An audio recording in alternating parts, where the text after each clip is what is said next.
I'm William Nozak, and in this module, I'm covering concepts and strategies. What is content strategy?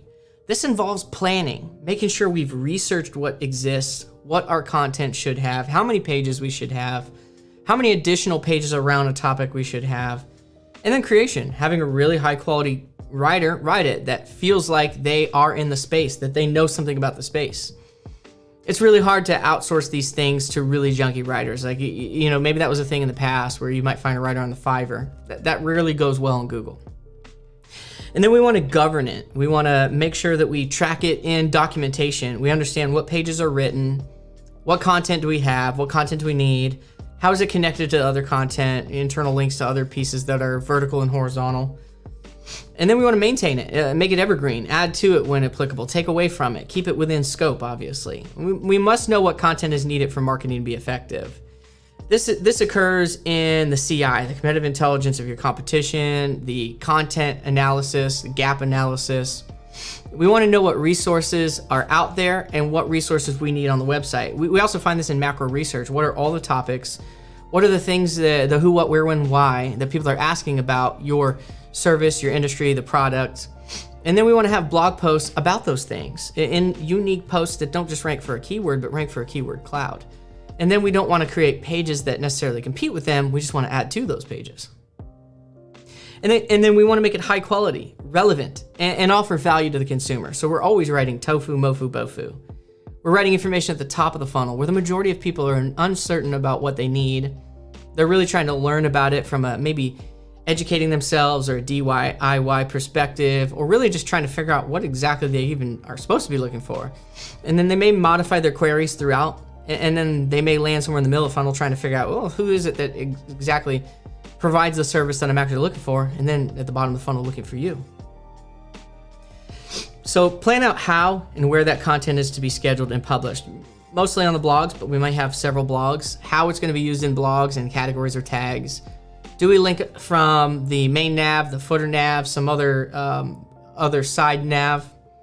Do we allow it to be on our blog sites? How do we publish it in social medias, etc.? Basics of a marketing strategy. Obviously we need personas, target audience. We're gonna identify the competitors so we can see what they have, what they're providing, and how we need to knock that off of our threats and weaknesses. And then the value, the public perception, purpose, content schedule, content production, and the core strategy. So concepts of content marketing. Content generated strategically can earn views and customer interactions. Right, so you've got the whole world, and then you've got the whole world and the part of the world that may be a potential buyer. And then of that group, then we've got the impressions we've earned from all of our strategies. And of those impressions, it turns into clicks, right? Of that impression load, a certain amount of them are gonna click on our properties, our social medias, our directories, etc. So impression load, then we've got this click load, and then that click load is gonna slowly drop down our funnel and click our phone number or our GMB or something further down the funnel that shows that they're interested in buying from us or consuming something that we're selling.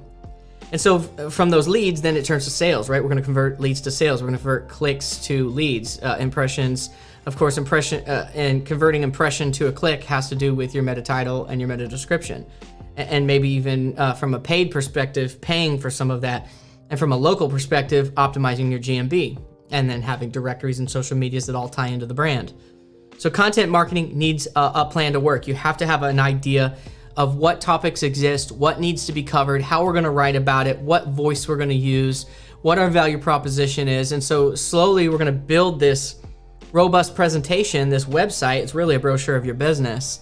And we're gonna build these pages to rank well against a large impression load. And slowly we're gonna build that content, that value proposition, that voice, and that positioning of that page to also convert. We don't want to just be at the top and collect everybody and have no conversions. Somewhere in that voice and that style and those keywords, we're going to land on a group of people that are also buyers, trying to consume and also buy. Every business can benefit from strategic content marketing, every business. Having an idea of what content should be added, what the content gaps are, not writing content that competes with other pages on the website, making sure that we cover every topic so that we've got something in the game, right? We want to have something in every position, but but we don't want to keep writing content that really serves the same purpose. That's bad SEO. That's bad content marketing.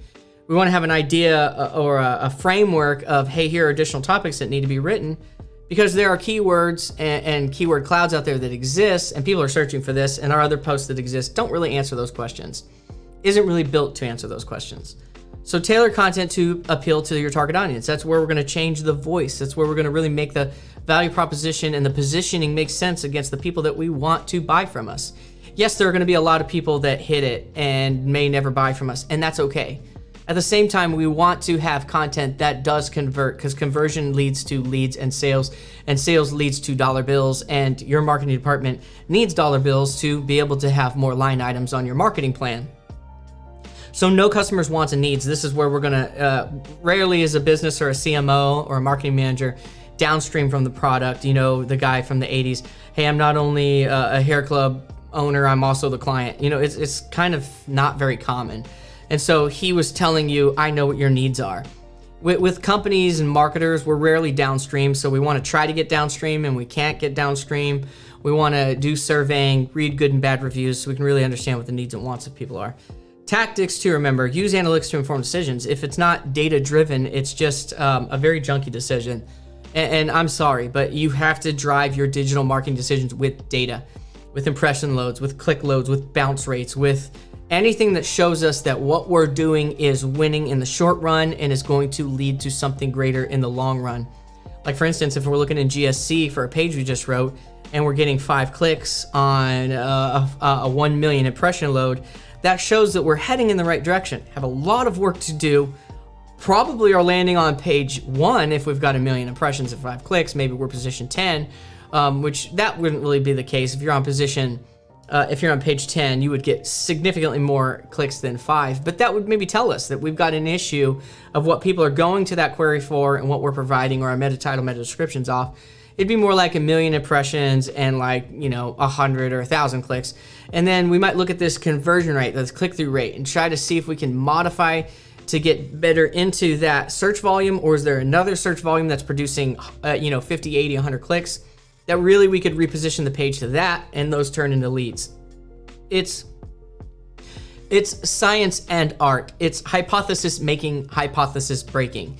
It's this worked, this partially worked, this didn't work at all. Iterate, change, modify, continue to try. That's marketing, showing that we've made changes, we're making modifications, and we're steering the ship slowly, moving the needle in the right direction. So we want to stray away from black hat. We want to stick with white hat content marketing, and this is useful. It's written for the end user. It's not trying to trick the bots. It's not overusing keywords. It's following keyword percentages. It's using synonyms. It's using semantics. It's using an inverse keyword when applicable. But it's not. It's always first thinking of how can I provide great content for an end user, at the same time packaging it for bots and end users. And then we want to stay away from black hat. Doesn't do anyone any good. This would be low quality, high spam. And in some cases, you do make some low quality pages, especially for maybe like a franchise or something. You've got geo-modified pages that are basically the same service. If you've got 600 locations, you can only rewrite that service page so many times before it sounds like the same thing over and over again. That is kind of like a weird little area for this whole gray hat, white hat thing. But what you do is you just try to have a human writer rewrite them over and over again so that it has this, it's not scrambled by a bot, it's not AI generated. It's really a human tried to reset it or rewrite it. The bots, they have like this permissions for that type of stuff. It's true people trying to game the system that in the end end up losing. So we want to stick to best practices. Best practices are always changing. You always want to be on top of what's changing, what's new, what's out, what's coming in, what's going out. To me, it's like 10 different levers. And at any given time, one of those little digital marketing levers is going to have more weight than another because somebody was abusing that lever. So they pulled back the value on that lever. And now this value over here all of a sudden is worth more. And so people try to do that more. And it's just this level of 10 levers of different things you can do for your digital footprint. And I just say you handle all 10 and you handle all 10 with integrity. It's like this holistic marketing thing, this digital marketing thing. So stay away from manual algorithmic penalties. This is the worst thing to do is to get somebody that you're a marketing manager penalized in Google to do something that Google just says, oh, we've told you over and over again, this is not how we want you to do it. Getting GMBs penalized, getting a website penalized for thin content, duplicate content, getting reprimanded from maybe a hosting company for using a logo mark or language that's trademarked by someone else. All these things you have to be very, very cautious, because this is our digital marketing strategy. First and foremost is ranking in Google. So the target audience, a business needs to understand their target audience and create buyer personas. You know, we've got Tom over here that's like a good client, doesn't have a whole lot of money, and we can do well by them, but they just can't pay for all the work we're putting in. Maybe you have to take those on. And then you've got Jim, and Jim's like, you know, an enterprise level client, buys more of it, takes less time. So you're really trying to get to this persona. But then there's this third persona that's larger companies. They're used to spending 5x money. They have some capabilities already. They need some of your capabilities. And then there's this fourth one that spends an astronomical amount of money that you really don't know how to target yet. And so you have these personas of best buyers, best clients. They work best for our business, our service, and our product. And as you write out those personas, psychographics, demographics, you want to do well to target your branding, your messaging, your ads, your copy to really target those different personas. And you even want to kind of try to talk to all three or all four at any given time, and have different products that you can push them into. These lower end ones, you might push more into an automated product if you're a marketing company. And the high end, it's just full out, you know, all hands on deck all the time. Identify competitors. It's essential to know who the competitors are to be able to learn from them. This is our war room. This is our digital SWOT. This is the competitive intelligence. This is understand what they have, what they use, how frequent they use it, how are people interacting with it, what are they doing to push the narrative further, what content are they creating, and how many different ways are they using it. Are they changing a video into video and audio? Are they having a manuscript that goes with it, and then like a blog post with a video post and an audio post and a downloadable infographic? How are they producing PDFs that people come and get? Are they producing online strategy sessions that you sign up in? Like, what are your competitors doing to get people into their pipelines? We certainly want to know this so we can identify their strengths and then add those things to our own game. Like, whenever we see something doing something well, don't be like, yeah, they do that really well. Take it, modify it, and make it a part of your processes as well. So value, we need to always offer customers value. Any type of DIY, anytime we don't have to white knuckle our information, we can provide more information and repackage our content and our knowledge in different ways for different end users. This brings value. People love this. They're gonna find it somewhere. Someone's gonna be providing value and information. You should be the person. So different ways that you can provide these things, from white label documents, from infographics, from just straight up information and training. All of this provides an enormous amount of value for end users, no matter what industry you're in, and you certainly always want to be the one providing the most value. And public perception, always keep tabs on public perception of the brand by following mentions, shares in all channels. Know what people are saying if you've got a brick and mortar or service company. Know what people are saying on GMB. Are they giving you positive reviews, negative reviews? Are we responding to them? Do we know what the needs and wants are, where we fall short? Also, and on product reviews, what are people saying about it? And then also on client reviews, when we've asked them to fill out surveys and what they say is important to them. We want to understand perception so that we can drive the narrative. We don't want other people, you know, that were not great clients for us driving the perception of our business. We certainly always want to stay on top of what the public perception is, you know, by kicking out PRs, by responding to reviews, by generating good reviews, by really controlling that narrative with good, strong SEO and being intentional. And so purpose. We must be able to offer relevant topics to the target audience in order to produce high quality content. So set distinct marketing goals behind each content piece. What's the goal of this piece? Is it to be at the top of the funnel? Is it to be somewhere in the middle of the funnel or at the bottom of the funnel? Is it to really drive us forward in regard to this need or this service desire? Usually we find that content pieces that are in all three of those strata, from tofu all the way down to bofu, really do the best, because we can hit people at the top of the funnel, and slowly we can use this as retargeting, especially with ads. if we open up an ad set and we get a large impression and click load, we might target those people that interacted with a little bit more expensive of an ad, having ads at 2 different levels and 3 different levels. Same thing with content. We really want to have content that's wide open, who, what, why, when, where, but we also want to express to them that, look, we are the content, generating content for you for your value, but we are also the experts at this or whatever. And so we want to always have a purpose. It's to grab the expertise, authority, and trust of the industry, of people looking, increase our impression load, and hopefully in the end increase that click load, that lead load, and that sales load. Content schedules, we have to plan, we have to get in a routine. People have to have ownership of different parts of the process, from the researching to the writing, to the editing and proofing, to the rewriting, to the publishing, to the updating with schema markup, videos, ads, getting another set of eyes on that, to the tracking of it over time in Google, to publishing it to social medias, repurposing it and packaging it in different forms. There's got to be a schedule and a set of check marks, or maybe even Monday where it's switches ownership and it's in a different step of a project.